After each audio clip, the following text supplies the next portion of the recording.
Hey everyone, Don and Ash here, Hello. back for another reaction video. This time we're going to be taking a look at a brand new video that Diablo 4 came out with. So excited. So Yeah, excited. speaking about Diablo 4, we had such a blast in the pre-order beta and the open beta. I'm not Yes. sure how many weekends ago it was now. I'm not even trying to pay attention to any time at all. I want time to be a blur for me until it comes out. But they came with a video called Into The Endgame, which is awesome. To give us a sneak peek at some of the stuff that we didn't get to play in the beta. Yes. So I'm totally stoked to see what they show us and see what maybe some of the devs have to say about it. Yes. Always, always, always. Like everything is so awesome so far, and the dev team and like the team in general have done such a good job about listening to the community, and everything that we experienced in the beta so far is just like Awesome. so good. Yeah. Like exactly or more than what was expected. Like Yeah. yeah, they've delivered so far. So I'm excited. Anyways. All right, let's hop into this, see what it's all about. Let's go.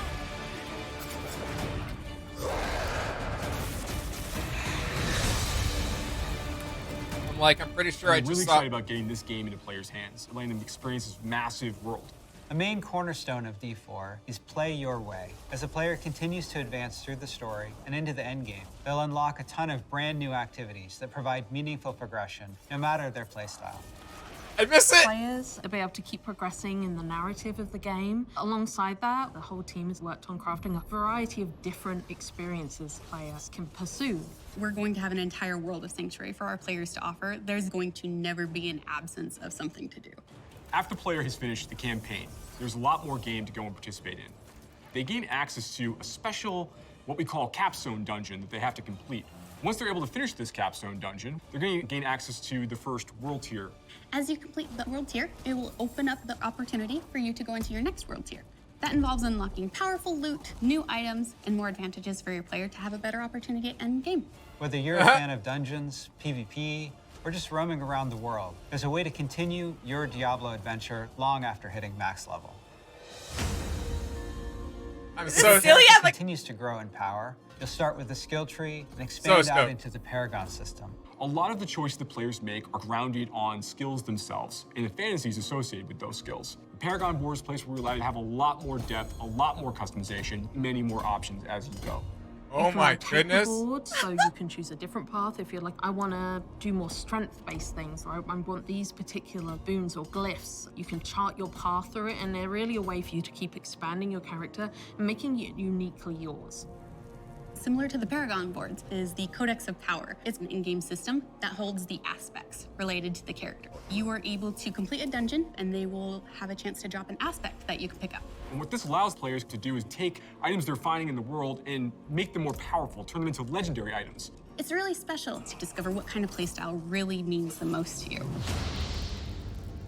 so cool. Every part of Sanctuary is fulfilling and satisfying. Dungeons in particular are really close to my heart. Nightmare dungeons are going to give the players the opportunity to experience a dungeon that they might have already experienced in their past playthroughs. They'll enter the dungeon with a found sigil that alters the playstyle and the intensity of the dungeon. They're more difficult, and they have additional objectives, and then they also have affixes, which add a degree of difficulty for you and your group to work through. One of That's my so favorite cool. affixes that you can find in Nightmare Dungeons is actually called Hellgate. Occasionally, these portals will open up throughout the area that will just pour out different monsters that aren't native to that region for you to also be dealing with while you're trying to handle everything else inside the dungeon.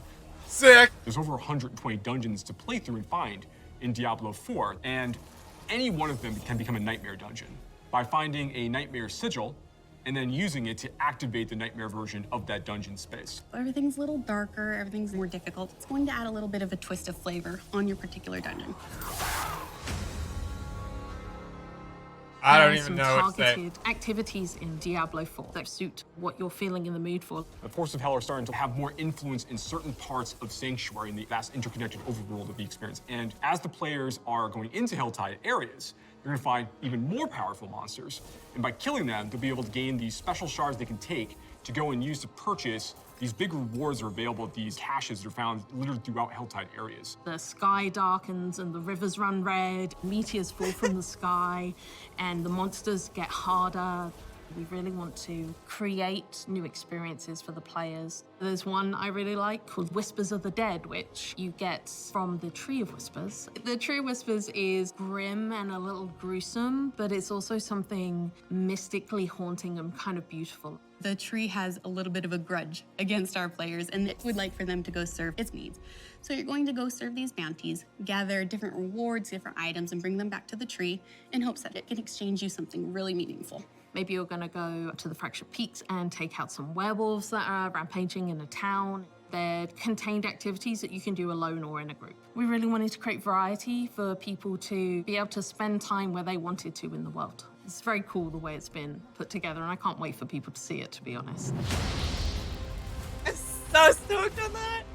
In Diablo 4, we have a focus on the world of Sanctuary. And there are parts of that world that we call the Fields of Hatred, where Lilith's presence in Sanctuary has begun to seep through and manifest these poisonous areas throughout the world. When players go to these regions, they get to engage in player versus player conflict. Let's These go! offer opportunities for the player to collect shards. But there is a little bit of a catch. In order to get these shards back to town, you will need to purify them. Other players will definitely know that you're attempting to purify your shards, so you'd better be prepared to fight if you're going to be playing any PvP, and be prepared that you might lose some stuff in the Let's meantime. go. Purified shards, they can take these, go back to nearby towns to sell them, and then use that to buy a whole bunch of like interesting cosmetic items and rewards. It's a place for people who really love PvP and want to still get loot and still increase their character's power. If that's the way they want to play, they can. 100%. Let's Launch go. is just the beginning. One of the things we're really focused on is creating a living, breathing set of updates for players to engage with after the game has gone live. It's really just going to be a way to keep coming back and experiencing more Diablo 4 in fresh ways. We're really eager to hear all of your experiences and just enjoy the entire story with you all. Whoa.